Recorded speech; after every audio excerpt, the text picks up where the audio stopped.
इसी पर चर्चा करने के लिए हमारे साथ जुड़ चुके हैं मनोज उपाध्याय जी, प्रवक्ता भारतीय जनता पार्टी के। स्वागत है मनोज जी आपका।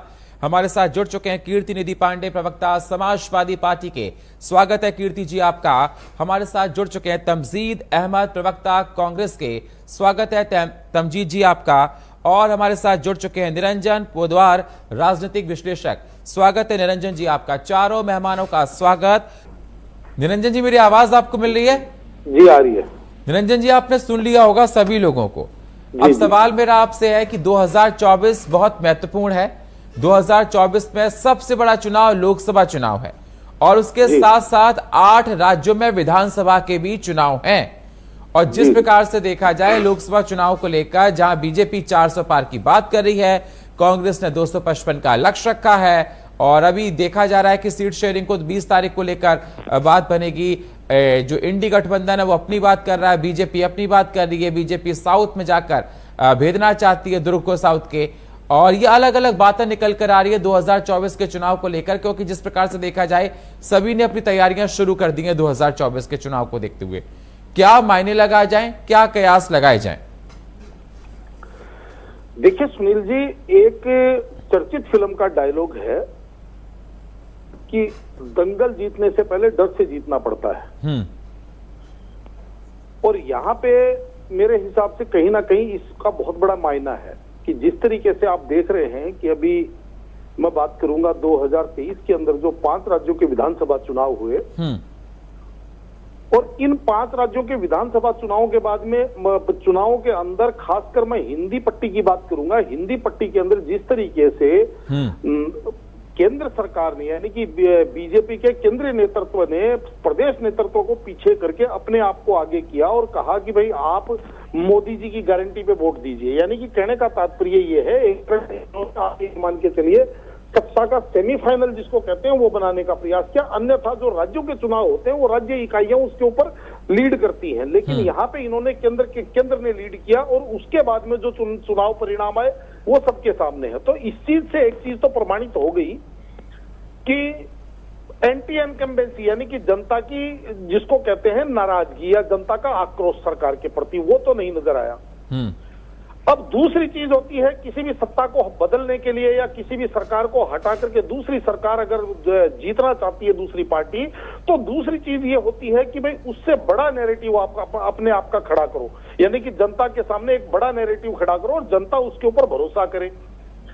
अब दूसरे नैरेटिव की बात करें तो मेरा ये मानना है, मैं दोबारा से वही बात कहूंगा कि जो ये विधानसभा चुनाव हुए इसके अंदर मेरे हिसाब से विपक्ष जो अपने जितने भी इनके मुद्दे, चाहे वो अडानी का मुद्दा हो, चाहे वो महंगाई का मुद्दा हो, चाहे वो बेरोजगारी का मुद्दा हो, चाहे वो राफेल का मुद्दा हो, चाहे वो तमाम तानाशाही का मुद्दा हो, चाहे तमाम मुद्दे जो है वो विपक्ष इसके अंदर अपने आजमा चुका। लेकिन उसके बावजूद अगर चुनाव परिणाम आते हैं तो सुनील जी आपको ये चीज समझ के चलना चाहिए कि जो भी चुनाव परिणाम होते हैं वो जनता का जनादेश है, यानी कि जनता का फैसला माना जाता है। तो वहां पे भी मेरे हिसाब से जनता ने फैसला दे दिया कि भाई विपक्ष की बात जनता को समझ में नहीं आई, मेरा ये मानना है। अब यहाँ पे बात करते हैं हम 2024 के चुनावों की, तो देखिए एक चीज पड़ेगी कि राज्यों के मुद्दे अलग होते हैं और केंद्र के मुद्दे अलग होते हैं। और केंद्र के अंदर आज की तारीख में अगर मान लीजिए हम इंडिया गठबंधन और एनडीए गठबंधन दोनों गठबंधनों के बीच के अंदर अगर हम तुलना करें तो आप इस चीज को भी समझेंगे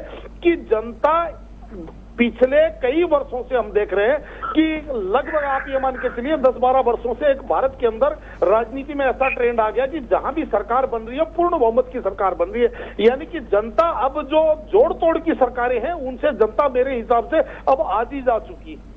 तो अब आप ये भी समझ के चलिए कि भाई मजबूत सरकार और पूर्ण बहुमत की सरकार कौन सा गठबंधन दे सकता है, तो ये भी आप इस चीज से भी सहज अनुमान लगा सकते हैं।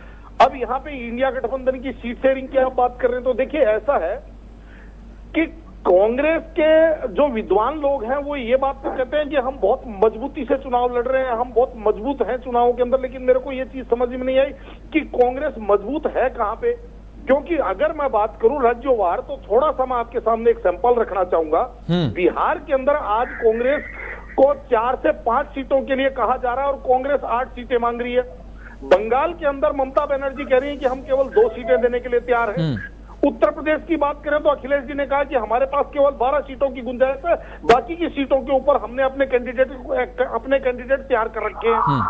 उधर अगर आप के अंदर जाएंगे तो जो इनका जो अलाइंस पार्टी है, बड़ा पार्टनर है, वहां पे बड़ा भाई है डीएमके, वो कांग्रेस को आप ये मान के चले तीसरे नंबर पे लेके चल रहे। तो कहने का, और उसके बाद में अगर हम आते हैं गुजरात के पिछले लगातार 2 बार चुनाव परिणाम आपके सामने है, लोकसभा की बात कर रहा हूं। अगर बात करते हैं राजस्थान की, तो राजस्थान के अंदर कांग्रेस और बीजेपी की सीधी टक्कर है, लेकिन 25 की 25 सीटें दोनों बार के अंदर राजस्थान बीजेपी को देके भेज रहा है। अगर बात करें मध्य प्रदेश की, तो मध्य प्रदेश के अंदर बीजेपी और कांग्रेस आमने सामने है, लेकिन वहां के चुनाव परिणाम आपको पता है कि वहां बीजेपी का जो सक्सेस रेशियो है वो 96% से ऊपर जाता है।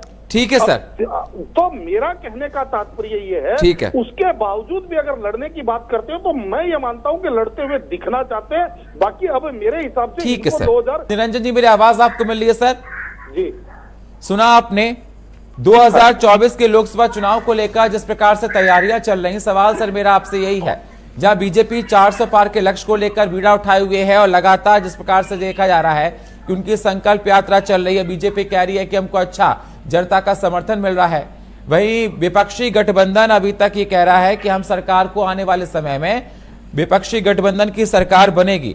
तो जरा कंपेयर कीजिए काम करने के तरीके को, जनता के मूड को एनालिसिस कीजिए कि जनता किसके साथ दिखाई देगी, क्योंकि जिस प्रकार से देखा जा रहा है कि संकल्प यात्रा में जनता का समर्थन मिल रहा है, इधर राहुल गांधी भी अपनी यात्रा को आरंभ करने वाले हैं। देखिए सुनील जी, पहले तो मैं हमारे भाई कीर्ति निजी की बात को जवाब देना चाहता हूँ। सबसे पहले तो सुनील जी आपको ये मैं बताऊं कि समाजवादी पार्टी के कुछ चुनिंदा जो प्रवक्ता हैं, जो सुलझे हुए और बड़े शालीन प्रवक्ता और बहुत अच्छे प्रखर वक्ता, मैं उनमें से कीर्ति निधि जी को एक मानता हूँ, चंद में से एक मानता हूँ।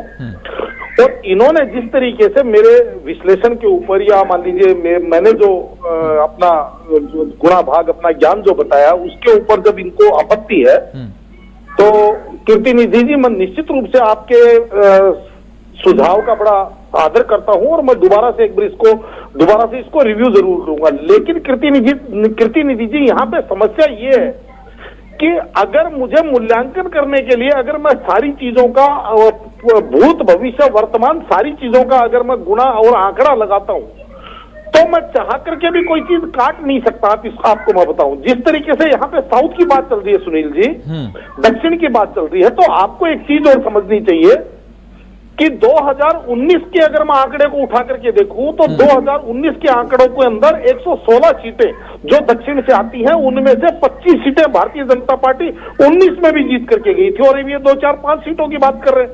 और ये मैं तब कह रहा हूं सुनील जी, जब 2019 के अंदर, यानी कि 2014 से 2019 के अंदर मोदी जी के द्वारा लिए हुए जो फैसले थे, उनमें आप ये कह सकते हैं कुछ विवादित फैसले थे, चाहे वो जीएसटी का फैसला हो, चाहे वो नोटबंदी का फैसला हो, और जो विकास के और ये तमाम परियोजनाओं के जो मामले हैं, वो सारे के सारे ग्राउंड पे नहीं आए थे उस टाइम सड़कें लोगों को दिखना चालू नहीं हुई, सभी को पता है, उस टाइम फ्लाईओवर दिखे, सभी को पता है, जो एनालिसिस करते हैं रेलवे में सभी को पता है सर, उस टाइम आयुष्मान योजना घर घर तक नहीं पहुंची थी, उसके बावजूद 25 सीटें जीत करके आए थे। और इस बार जिस तरीके से तेलंगाना की बात करें, कीर्ति निधि जी, मैं माफी चाहूंगा जी, मैं बताता हूँ।